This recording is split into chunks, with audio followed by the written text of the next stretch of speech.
महाभारत का हर पृष्ठ युद्ध, नीति और धर्म का महासागर है। लेकिन इसका अंतिम पर्व, स्वर्गारोहण, ऐसी यात्रा है जो मनुष्य को उसके भीतर के सत्य से परिचित कराती है। यही वह समय है जब श्री कृष्ण अपनी लीला समाप्त कर बैकुंठ लौट जाते हैं और पांडव अपने जीवन की अंतिम, सबसे कठोर और सबसे सच्ची परीक्षा की ओर कदम बढ़ाते हैं। उस मार्ग पर जहां साथी छूटते जाते हैं पर आत्मा अपने वास्तविक स्वरूप से मिलती जाती है। आइए शुरू करते हैं। द्वारका, समुद्र के किनारे चमकता हुआ सोने सा नगर, जिसके आंगन में कभी कृष्ण की बंसी गूंजी थी, जहां रुक्मिणी का स्निग्ध प्रेम था, सत्यभामा की मोहिनी मुस्कुराहट थी और अक्रूर से लेकर उद्धव तक हर चेहरा कृष्ण प्रेम से भरा था। लेकिन समय बदल चुका था। यदु वंश का अंत निकट था। उनके अहंकार, श्राप और नियति ने मिलकर एक ऐसा ताना बाना बुना कि द्वारका की चमक धीरे धीरे धूमिल होने लगी। उसी समय कृष्ण समुद्र तट के किनारे वट वृक्ष के नीचे बैठे, शांत, धीर, गंभीर, उनकी आंखें आधी बंद, मानो ध्यान में लीन, मानो उन्हें सब पता था। पृथ्वी पर उनका कार्य पूरा हो चुका है। एक शिकारी जरा ने दूर से चमकते उनके चरण को हिरण समझ लिया। तीर छोड़ा। तीर लगते ही जरा डर से कांप उठा, पर जब वह निकट आया, उसने देखा वह कोई साधारण मनुष्य नहीं, वह तो स्वयं कृष्ण है। प्रभु, मुझसे ये अपराध कैसे हो गया? जरा रो पड़ा। कृष्ण ने मुस्कुराकर कहा, चिंता मत करो जरा, ये वही तीर है जो मैं पिछले जन्म में वैकुंठ में बालकासुर बनकर तुम्हें लगाया था। तुम केवल विधाता का कार्य कर रहे हो। अब समय आ गया है, मैं अपने धाम जाता हूं। उस पल मानो प्रकृति भी ठहर गई हो। समुद्र की लहरें शांत, हवा स्थिर, आकाश सुनहरा। कृष्ण धीरे से अपनी आंखें बंद करते हैं और ब्रह्मा में विलीन हो जाते हैं। यह दृश्य इतना दिव्य था कि स्वयं समय ने भी उसके आगे सिर झुका दिया। श्री कृष्ण के जाने के कुछ ही समय बाद द्वारका में अजीब हलचल होने लगी। समुद्र की गहराइयों से उठती गर्जना पहले धीमी थी, फिर गड़गड़ाहट में बदल गई। लोग भयभीत, मंदिरों की घंटियां बजने लगी। वरिष्ठ जन समझ गए, ये वही श्राप है जिसे जल्द ही पूरा होना था। यदुवंश का विनाश पहले ही युद्ध में हो चुका था। अब द्वारका का समय था। लहरें उठीं, पहले 10 फुट, फिर 20, फिर 50। लोग भागने लगे, घोड़े दहाड़ने लगे, महिलाएं अपने बच्चों को लेकर चीखने लगी। द्वारका, जो कभी 16 कलाओं से संपन्न नगर था, अब समुद्र की धधकती भूख का शिकार होने लगा। लेकिन उसी समय अर्जुन पहुंचते हैं। अर्जुन ने समुद्र पर दृष्टि डाली और हृदय टूट गया। कृष्ण के बिना द्वारका मानो आत्मा के बिना शरीर हो। पर वो रुके नहीं। उन्होंने अपने कर्तव्य को पहचाना। लोगों को बचाना है। उन्होंने युवतियों, बच्चों और गिने चुने बचे हुए यदुवंशियों को एकत्र किया और उन्हें सुरक्षित स्थान तक ले जाने लगे। तभी दस्युओं का एक दल आ गया। उन्हें लगा कि द्वारका का धन अब उनका है। अर्जुन ने गांडीव उठाया। शरीर में बिजली सी दौड़ गई, क्योंकि ये वही धनुष था जिसने देवताओं को झुकाया था।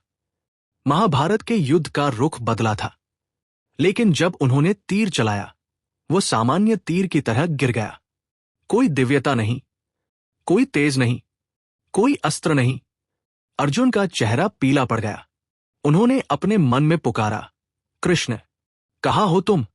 तुमने ही ये धनुष दिया, तुम्हारे बिना ये लकड़ी बन गया है। ये वही क्षण था जब अर्जुन समझ गए, गांडीव की शक्ति कृष्ण थे और कृष्ण के बिना अर्जुन सिर्फ एक मनुष्य। अर्जुन की आंखों से आंसू बह निकले। उन्होंने दस्युओं से जैसे तैसे संघर्ष किया, पर उन्होंने स्वीकार कर लिया कि युग बदल चुका है। दिव्य युग समाप्त, कलयुग का प्रारंभ। अर्जुन जब हस्तिनापुर पहुंचे, युधिष्ठिर सिंहासन पर बैठे थे, पर उनका चेहरा शांत नहीं था, जैसे मन में कोई तूफान दबा हो।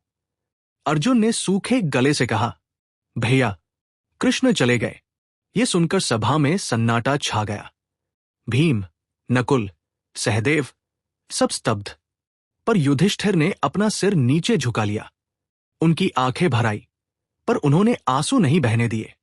वे जानते थे, अब राज सिंहासन का कोई मूल्य नहीं। उन्होंने कहा, जब जगत का स्वामी ही पृथ्वी पर नहीं, तो हम किसके लिए राज्य करें? कृष्ण के बिना सत्ता काया के बिना प्राण समान है। युधिष्ठिर ने उसी क्षण निर्णय लिया। समय आ गया है त्याग का। उनकी आवाज में एक विचित्र शांति थी। उन्होंने परीक्षित को राज्य सौंप दिया, क्योंकि वही अर्जुन का पौत्र था और सिंहासन का योग्य उत्तराधिकारी। और फिर पांडवों ने एक साथ वह निर्णय लिया जिससे उनकी कथा दिव्यता को छूती है। वे महान महाप्रस्थान पर निकलेंगे। पांचों पांडव, द्रौपदी और एक कुत्ता, वे किसी सेना की तरह नहीं, बल्कि मौन साधकों की तरह चल रहे थे। न उनके पास धन था, न कोई वैभव, न धनुष, न अस्त्र, न घोड़े, न रथ।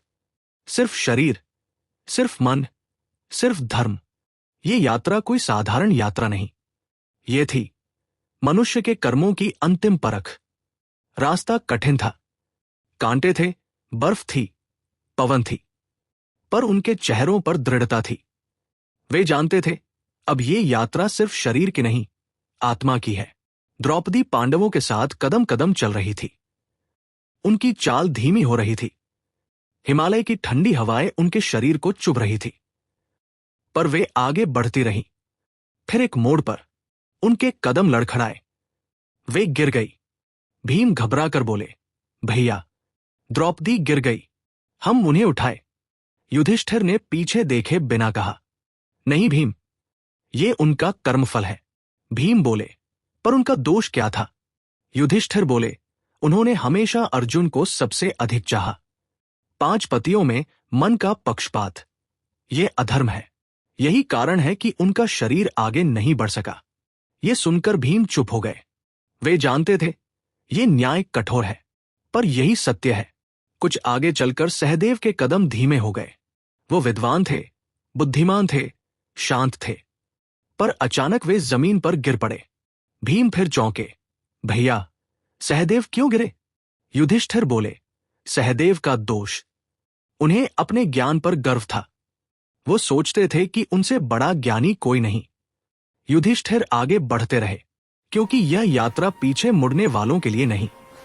नकुल, पांडवों में सबसे सुंदर, उनके चेहरे पर हमेशा तेज रहता था, पर कुछ ही दूरी पर उनके चरण लड़खड़ाए और वे गिर पड़े। भीम का स्वर दुखी था, भैया, नकुल।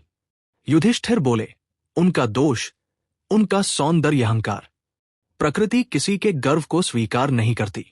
नकुल भी उस सत्य का भाग बने। फिर वह क्षण आया जिसकी किसी को कल्पना भी नहीं थी। अर्जुन, महान धनुर्धर, महाभारत के नायक, कृष्ण के सखा। उनका शरीर कमजोर पड़ता गया। उनकी आंखों से आंसू बह निकले। शायद उन्हें कृष्ण की याद आ रही थी। और फिर अर्जुन भी गिर पड़े। भीम ने भारी आवाज में कहा, अर्जुन, वो क्यों? युधिष्ठिर बोले, अर्जुन को अपने वीरत्व पर गर्व था। वो सोचते थे कि उनसे बड़ा योद्धा कोई नहीं। भीम की आंखें नम थी। चारों भाई चले गए थे। अब सिर्फ वो, युधिष्ठिर और वह कुत्ता, भीम पर्वत को चीरने वाले, महाबली, गदावीर। उनके हृदय में दुख था कि सब भाई चले गए, पर वे चलते रहे। उनकी चाल धीमी हुई। वे अचेत हो गए और फिर गिर पड़े। उन्होंने अंतिम प्रश्न पूछा, भैया, मेरा दोष क्या? युधिष्ठिर बोले, भीम, तुम्हारा दोष, भोजन पर लोभ और शक्ति पर गर्व। भीम मुस्कुराए, मानो उन्होंने अपनी कमजोरी स्वीकार कर ली, और फिर वे भी चले गए। अब रास्ते पर था सिर्फ युधिष्ठिर और कुत्ता। हिमालय की ऊंचाई इतनी हो चुकी थी कि बादल पैरों के नीचे थे। शरीर थक चुका था, पर मन तेजस्वी था। अब स्वर्ग के द्वार दिख रहे थे। सोने की आभा, मधुर संगीत, देवताओं की सुगंध, और सामने इंद्र का स्वर्ण रथ। इंद्र बोले, धर्मराज युधिष्ठिर, तुम्हारा स्वागत है। रथ पर बैठो और स्वर्ग चलो। युधिष्ठिर ने पीछे देखा। कुत्ता अभी भी साथ था। उन्होंने इंद्र से कहा, ये कुत्ता भी मेरे साथ आएगा। इंद्र बोले, स्वर्ग में प्राणियों का प्रवेश नहीं, इसे छोड़ दो। युधिष्ठिर बोले, मैं इसे नहीं छोड़ सकता। ये मेरा साथी है। ये मेरे साथ चला, मेरी रक्षा की, मेरी निष्ठा को देखा। मैं इसे त्याग कर स्वर्ग नहीं जाऊंगा। इंद्र ने फिर कहा, सोच लो युधिष्ठिर, स्वर्ग छोड़ दोगे? युधिष्ठिर दृढ़ आवाज में बोले, धर्म कभी अपने साथी को नहीं त्यागता। स्वर्ग से बड़ा धर्म है। इंद्र मुस्कुराए। वो कुत्ता मनुष्य रूप में बदल गया। वो धर्मराज स्वयं थे। उन्होंने कहा, युधिष्ठिर, तुमने सिद्ध किया कि तुम सच्चे धर्मात्मा हो। तुम्हारा कोई स्वार्थ नहीं। तुम्हारी यात्रा सफल है। इंद्र आगे बढ़े और बोले, अब स्वर्ग में प्रवेश करो। युधिष्ठिर स्वर्ग में प्रवेश करते हैं। वहां एक दिव्य प्रकाश है।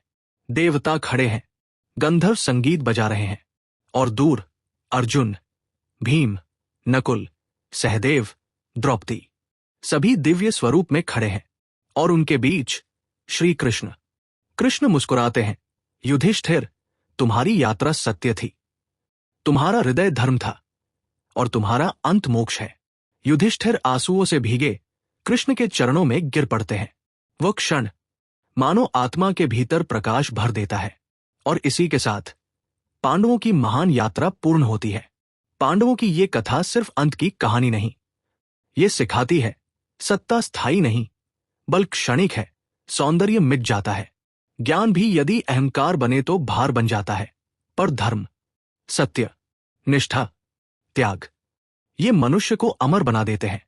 युद्ध की चमक फी पड़ जाती है, पर चरित्र की ऊंचाई सदा चमकती है। यही स्वर्गारोहण का सार है।